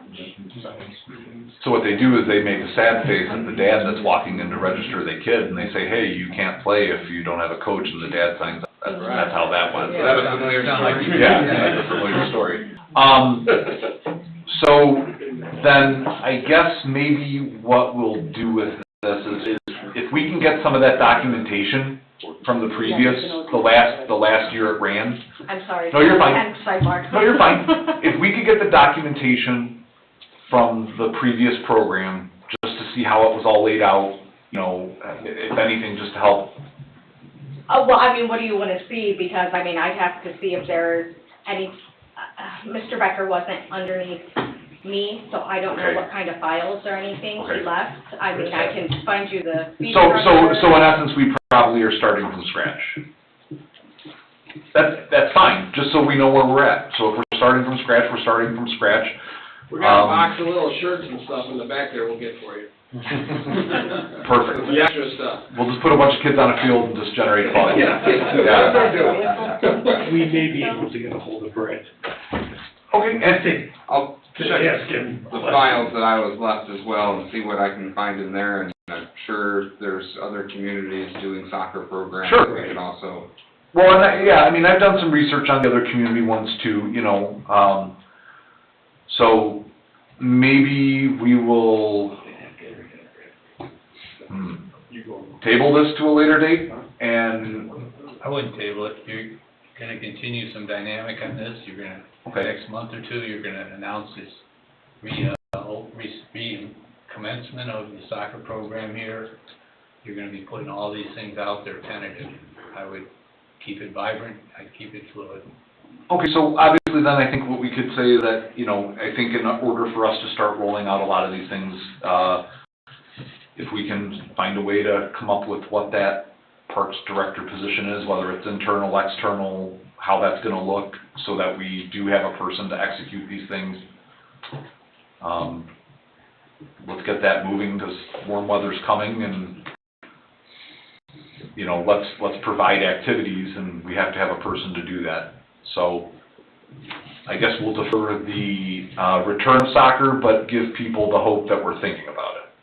And we're gonna try to figure out a way to do it, and other programs. Item number 2, we have a new business. We have Chamber of Commerce Business Showcase event booth.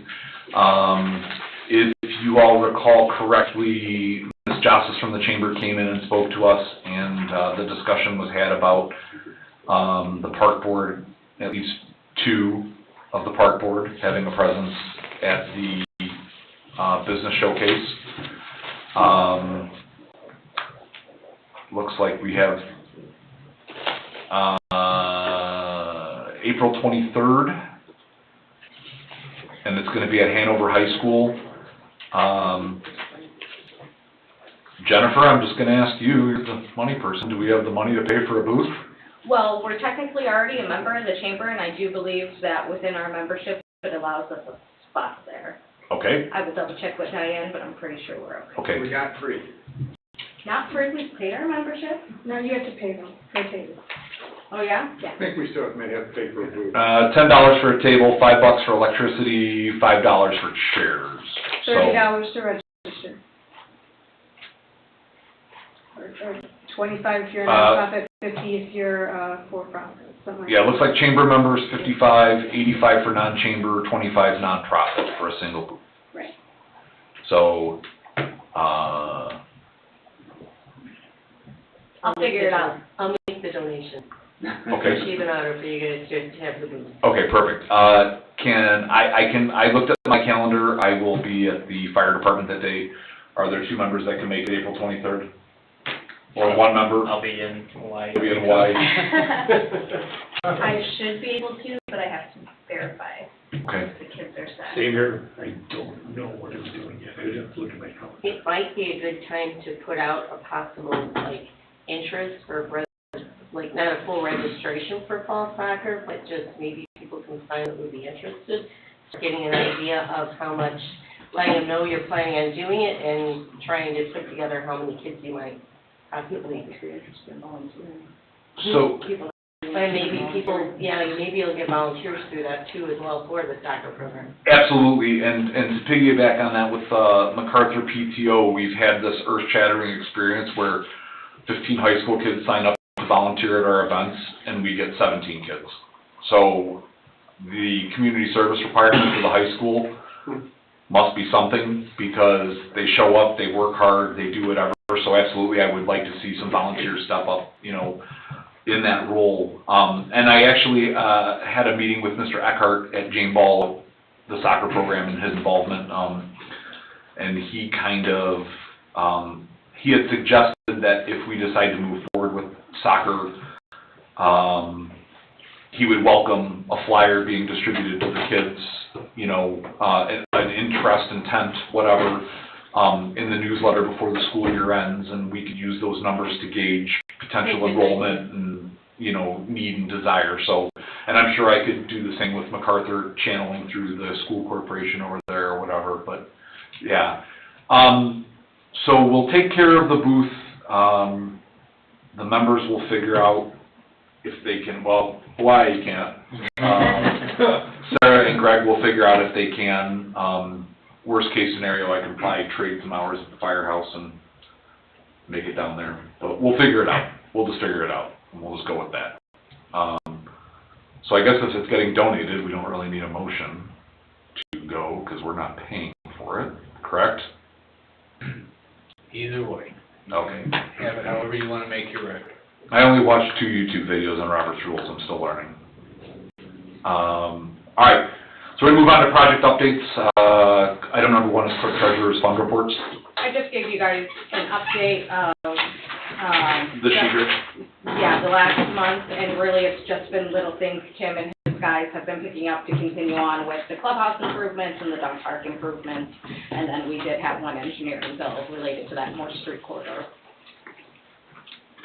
Okay, and actually, you know what, I'm sorry, I moved on. Greg, did you have anything else in your new business regarding the dog park that you wanted to discuss? My only other question was, if there's gonna be any hardscape done there, just, for the one, I understand you're putting grass in, just, like gravel or something, pea gravel by the entrance. Just The intent is to either pave the entrance to the gate, to the dog park, or pour concrete sidewalk to the dog park. So for sure, it's not gonna be walking through the mud. And then there's, any picnic tables in there that you plan on, or? Well, I think if we put a pavilion, eventually there will be some picnic tables under that. Yeah. Yeah, there's still a lot, we don't. There's a lot. So far, we got a fence and, that's why, I would like you guys to focus your, thoughts on just looking at the layout of the Kiwanis Dog Park for sure. The Woods to Cedar Creek Park, we're gonna put that kiddie playground in the pavilion, and that's pretty much, we're out of space there. The Kiwanis Park, to have a basketball court, a pavilion, a kids playground. I'd like somebody to put a little bit of effort into looking at, what else you guys wanna put in there, and there's a lot of room out there to have a soccer practice field, or to, do some other activities there, as long as you don't put stuff in the wrong place. You need to utilize your space and kind of keep the stuff so you can have room to have a large open space left in there. And like Greg said, a water fountain for the pavilion, or, water accessibility, even a yard hydrant by the pavilion or something of that nature. We can pretty much do whatever we want, but it's really good to have a picture, a target to where we're going, so we can get all that stuff done as we go. We don't have to start tearing up stuff to get, things done differently, or, if we can start out, right now, all we have is a fence, so as we're progressing, it'd be awesome to have a target, just something to look at, and I don't know, looking at your tennis courts and pickleball courts, I don't know if that's the same thing. Like, I noticed the ones in Crown Point, the old tennis courts are now pickleball courts. Is that? Yeah, I think they narrow them up. I think it narrows up. You can kind of utilize, you can make a tennis court. You could probably remark them, not remark them, but you could probably have them marked for tennis and then internal, there you go, dual. It looked like the ones in Crown Point there, going up North Street, that they painted, that's what I thought it was. I don't know anything about pickleball, but I didn't know if that was something that's a dual purpose court, which is cool if you have tennis courts and pickleball courts, and you could utilize that same area for a combo thing. That would be a good direction to go. Sure, and like I said, I love it. I love the sport. I don't care how the court's laid out, so we'll see what the official rules are. It's, like I said, it's the buzz. The only thing I think I had about the dog park is, can we get a timeline of when we want it to be officially open? Mr. Niemeyer had spoke about setting up a fee structure and stuff like that, and that's probably things we need to be working on, and it would be nice to have a projected open date so that we can have those things in place. I've researched Lowell, I researched Crown Point. I didn't look at Lemon Lake, but I think the going rate for a resident is $55 or $60 for the year. You know, so if it's our task to come up with that, it would be nice to know when we need to have that put together by, for opening. Unless I misunderstood Randy. No, I believe that there's a fee for those, but we don't, you're putting the key card lock in there, or how? Yeah, but that's not there yet, correct? There's a lot of things that aren't there, and there's a lot of uncertainty on the entire game plan for the team. So I think the bottom line, what we've been talking about was in the past, prior to this board, we were possibly gonna have somebody come and actually architecturally lay out the park for us. Mm-hmm. There's playground equipment ordered, there's basketball equipment ordered that doesn't have to go there, but that was the plan before you guys. And a pavilion and play equipment there too, the small play equipment as well. So again, laying it out properly, what's your vision of how you want to see that park lay out is key, because we don't want to put something and regret putting it there, because now we could have used the space differently and it just doesn't flow. So I don't know if you guys want to do that yourself or you want to order somebody to draw up something, but it probably needs to happen sooner than later, because equipment's coming in and people are going to want to use the dog park. So we need to, I guess, figure out how much more money and what exactly a park is going to be. Sure. And Mr. Gurgel took me and Miss Miller out, and we discussed layout of playground equipment, pavilion. Forgive me, Chuck, right? Was it Chuck Dale that took us out? Yeah. Yeah. So Chuck was out there, and we kind of had some discussion, and he did some doodles on some paper, and we kind of discussed placement. So like some of that has been discussed in our brief interaction with him. Obviously the pavilion's still a way out, but the playground equipment isn't. Coming pretty quick. The fence is up, you know, so we did talk about layout a little bit. So again, that's fine if that's something that needs to. Well, I mean, do you need direction from them to further finish the dog park, getting the key locks and the things like that? Well, not essentially. I mean, I think that we need to figure out, basically, like I said, that, like you just said, also the layout is the key part of it. Cliff is already working on, we're getting electric there as we speak. It's been inspected, it's been released by NIPSCO to be hooked up, so hopefully by the next meeting we'll actually have power there. We were waiting for the weather to break to get the water line relocated into the area where we want it. And then obviously we need to get it final, you know, good black dirt in there and final level and grass growing good. So I don't know, you know, tentatively I don't see it being open for, you know, 3 months. Okay, and that's fine, that's good Be my guess information. now until we see, I mean, we've been mowing that area over the past. It's not the greatest inside of there where the fence are. It needs to be fine tuned, and obviously the hole for where the water is now located and, you know, that stuff, the sidewalk.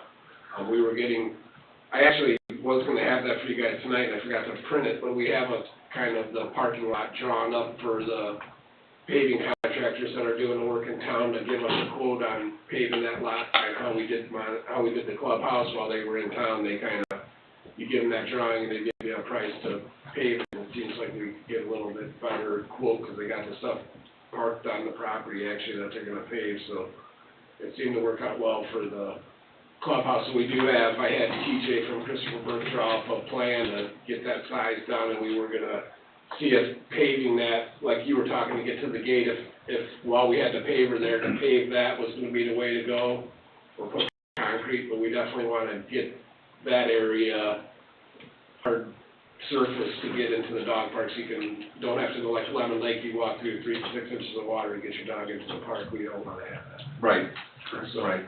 We want better. We want better. And we want the surface inside of the dog parks to be nice, you know, obviously. The fence got, you know, we were on the mission of everybody wants to get stuff going and going and going, because we keep planning and planning, so, you know, you can't blame anybody for pulling the trigger to actually make some progress, and that's what we're doing. But we're, unfortunately, that we don't have I mean, we got a semi-game plan, I guess, but now that you guys are starting, we don't wanna start doing things that, you know, without getting everybody on the same page. Okay, so then, I guess to wrap up, at least for me, the dog park, specifically, I guess it's more of a general statement, but specifically the dog park, if there's things that you guys would like us to be part of as far as that, or involved in, or whatever, please let us just know what that is, and we'll discuss that amongst ourselves, and if there's things that we don't need to deal with, then, you know, but just kinda feed it to us so we know what we're supposed to be engaged in as far as that goes, and that would be appreciated, I think, by the board. I think if we had some actionable items brought to us at the meetings, that would be helpful, you know. Yeah, and again, like I said, we were kinda, it's going, and by the next meeting, we'll have kind of a game plan of what we're doing as far as paving, and, you know, we're gonna have to obviously have some kind of lighting in there, and Sure. some other things, so we were, you know, I'll have somewhat of a couple concepts or plans so you guys can see, you know, if that's the direction you wanna go, and we'll try to get it, you know, we need to, my plan was to try to get the interior parts of the dog park with some good dirt and seeded, get that water line moved into that area ASAP, so that way that grass could start growing, get rid of the mud, and then as we're doing the paving and the, you know, those other improvements, the grass will be growing, and hopefully by the time we get that done, we'll be ready to start using it, so. Okay, well, like I said, again, if there's something you guys, and I appreciate the gentle rollout of this and not getting inundated with things, but likewise, if there's things that you want us to be a part of, please just let us know. Okay, yeah, and I just, like I said, it's coming, we came from kind of doing what we, you know, we've had a couple meetings with these guys and came up with some game plans, and we were just kind of going at it in a direction, and now we don't, I mean, we want you guys to be involved in it now, and I don't want to just start doing whatever we want to do without asking, but at the same token, you know, we'll still be moving forward. Well, we're all taking one step at a time, but we're always an email or phone call away. If there's something we need, you know, please let us know. Okay. Any further discussion by the board members about the dog park? I would just say about that park in general, I think, you know, I'm guessing that you guys want something a little bit more than us just drawing a picture of what the layout of that whole park's gonna be. You know, I mean, Well, and again, I think the little picture plan? I think the little picture is adequate for me. We got a plan for Bartlett Wahlberg Park that we spent $35,000 on. That's a beautiful drawing of a picture, and it's Still not, we don't have any bathrooms yet. Where's the bathroom? yeah, I mean, I don't know. I feel that just some good common sense, I would say placement of what you. knowing that what's gonna be in, kind of some guidelines of what you guys wanna see there in a actual space to put it, you know, and then everybody kinda looking at it and say, hey, what if we do this and this, you come up with a pretty good use of your space. Obviously, if you got a very small area that you wanna do a lot of things, then I think you need a professional guy to get you going in that direction, but these big open spaces and places like that, I just hate to see, I mean, before we had that 5-acre park, and it was called the Butterfly Garden, and there was a couple of mulch trails and a shed in the middle and a water hydrant. That was what we started with, so, I mean. Right. I'd like to see that, just see a trail around the entire park for the people in Beacon Point. They donated some money to that park for one of the subdivisions. Yeah, one of the subdivisions. To kind of put some money into fixing up that park as a part of their park, since it was so close. It's gonna connect, correct, with a bridge? Well, there is currently a bridge, but I don't know the shape of the bridge. They did actually, the Beacon Point development actually extended the sidewalk along Parish to get connected to the park. So they did get across the bridge on Parish and down, you know, all the way down their property for the connectivity to that park. But the bridge was a whole other story, so I don't know. It seems like it would be plenty good enough for a pedestrian bridge to me, but, I know there was a lot of discussion and planning about the bridge. There was. We accepted that bridge. I think maybe. We accepted that bridge. It better be okay. Well, that's a good bridge, I mean. There you go. That's what we wanna hear. I've driven my truck across that bridge. There you go. There you go. That's it. Well, they said had to test it, if it's good enough, You don't I need to figure worry if I about take a switch. gas in my Got it. truck, it's good. Got it. Engineered. Good. All right, any other new business? I know I jumped back, but any other new business? I just have one for you to consider, you don't have to make a decision tonight, but November, if you were to hold your regular November meeting, it would be on Thanksgiving. So maybe we should consider either moving that meeting or, seeing if it's, to be held. And then December, your December meeting is 3 days before Christmas. Also maybe, consider moving that Okay. as well. All right, so I'll cook, we'll come here on Thanksgiving. Yeah. Bring the bird. We'll get that. Solve the problem. Yeah, oh, please, I'm sure someone would be displeased by that. Okay, so item number 2 on project updates, we kind of discussed the Washington Pavilion project for various parks. Is there any other discussion on that before we skip ahead there? Hearing none, seeing none, all right. Playground improvements at various parks, again, I feel like we've kind of discussed that. Written communication, I've received 2 emails from Mr. Austin. The second one, since we had, I emailed you back, but I know you're a busy man, or I emailed the email address that I get your emails from. That's okay. It's okay. There was an email that was sent to me 2 days ago regarding the 134th Hanover Park, getting together with the Plan Commission about that. If you could just educate us as to what you would expect our involvement to be in that situation. I'm likely familiar with it from council meetings. Well, that's where of course, where the softball and boys baseball fields are. They are adjacent to our town-owned Hanover Park property, and the use overlaps. And that overlap of use involves mostly parking for the children participating in the events on the baseball field. We have a significant issue with the neighborhood because of the volume of vehicles that require parking somewhere so they can participate in the property. So that's presently in use. My information to you was for information purposes. Okay. Number 1. Number 2, it's a park that kind of lost in the sense that it exists, but it has parking mostly when it's being used. So there's an analysis in process to respond to the neighborhood's concerns about what happens there and how it impacts that entire neighborhood. That street, West 134th specifically. Mm-hmm. Everybody in this room on that side of the table have been down there based upon citizen questions, inquiries, and public meeting comments that we've had. So, wanted to alert you to it. Sure. Want you to know that it's being looked at.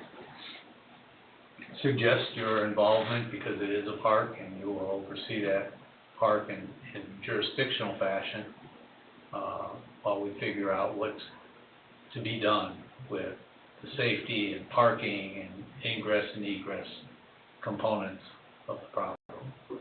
Okay. And since we are speaking of Hanover Park, Sarah and I, when we went out with Mr. Gergel, we observed some pretty terrible graffiti that Mr. Gergel says is a frequent problem specifically at that park. And the conversation was had about,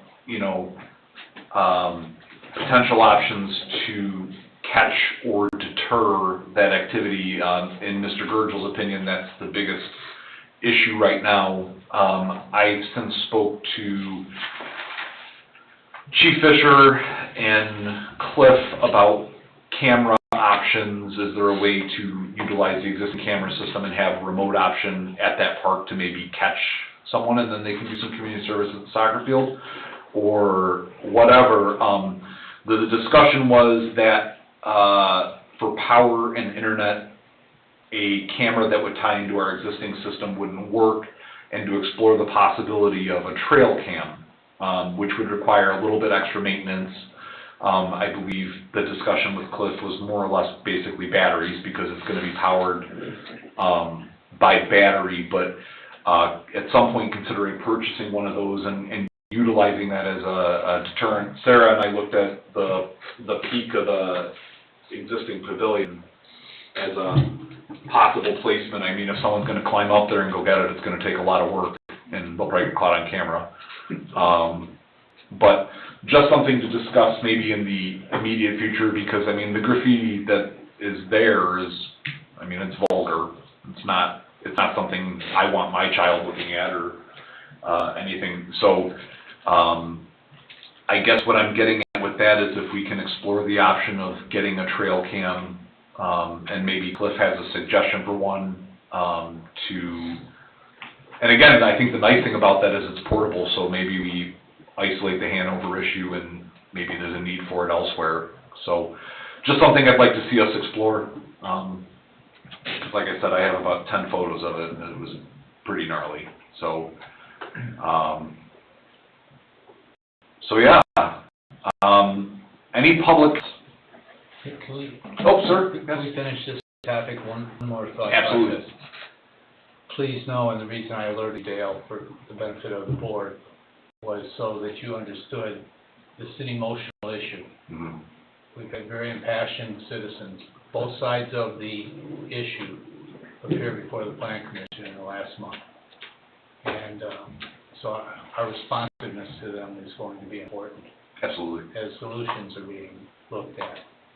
Everybody's been up there, everybody's thinking about this, everybody's assessing it, and now you are too.